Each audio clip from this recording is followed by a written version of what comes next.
என்னன்னா நீங்க தானா சேர்ந்த கூட்டத்துக்கு நீங்க என்ன பண்ணிட்டீங்க இன்னைக்கு? இதுதான் இங்க பெரிய கேள்வி. நீங்க இந்த தானா சேர்ந்த கூட்டத்துக்கு ஒரு ரெஸ்பான்சிபிலிட்டி எடுத்துக்கிட்டீங்களா? கிடையாது.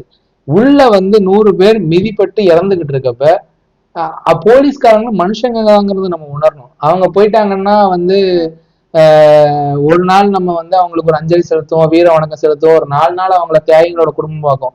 5வது நாள் அவங்க குடும்பத்துல கடன் தொழிலையோ பசியிலையோ இருக்கப்ப யாரும் போய் ஹெல்ப் பண்ண போறது கிடையாது.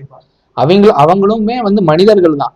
அவங்களோட உள்ள போய் அவங்க, அதாவது நீங்க வந்து இவ்வளவு கூட்டத்தை கூட்டிட்டீங்க, 8 மணி நேரம் 9 மணி நேரம் லேட்டா வர்றீங்க, இவ்வளவு பிரச்சனை நடக்குதுன்னு தெரிஞ்சும் நீங்க பேசிக்கிட்டு இருக்கீங்க. ஸோ இந்த விஷயத்த கூட உங்களால ப்ரெடிக்ட் பண்ண முடியலன்னா நாளைக்கு வந்து 10 வருஷம் கழிச்சு போற பட்ஜெட்டுக்கு என்ன உங்களுக்கு என்ன ப்ரெடிக்ஷன் இருக்க போகுது? கண்டிப்பா. அதே மாதிரி நான் இன்னொரு 5 வருஷம் கழிச்சு எஜுகேஷன் சிஸ்டத்துல நடக்க போற பிரச்சனைக்கோ, இன்டர்நேஷனல் அஃபேர்ஸ்னால தமிழ்நாட்டுல வந்து வணிகம் பாதிக்க போகுதோ, ஏஐ இன்டர்வென்ஷனால நீங்க ஐடில வேலை போகலாம், பிபிஓ செக்டர் வேலை போகலாம், அந்த மக்களுக்கு என்ன நீங்க ஏற்பாடு பண்ண போறீங்க? ஒரு 3 மணி நேரம் கழிச்சு கூட்டத்துல இந்த மாதிரி பிரச்சனை வருதுங்கிறத கூட ப்ரெடிக்ட் பண்ண முடியாத அளவுக்கு ஒரு ஆர்கனைசேஷன் ஸ்ட்ரக்சர்ஸையும் அந்த அளவுக்கு ஒரு மைண்ட்ஸையும் வச்சிருக்கிற ஒரு கூட்டம் தான் நீங்க. கட்சின்னு நம்ம சொல்லவே எனக்கு வாய் வர மாட்டேங்குது. ஒரு கூட்டம் தான் நீங்க.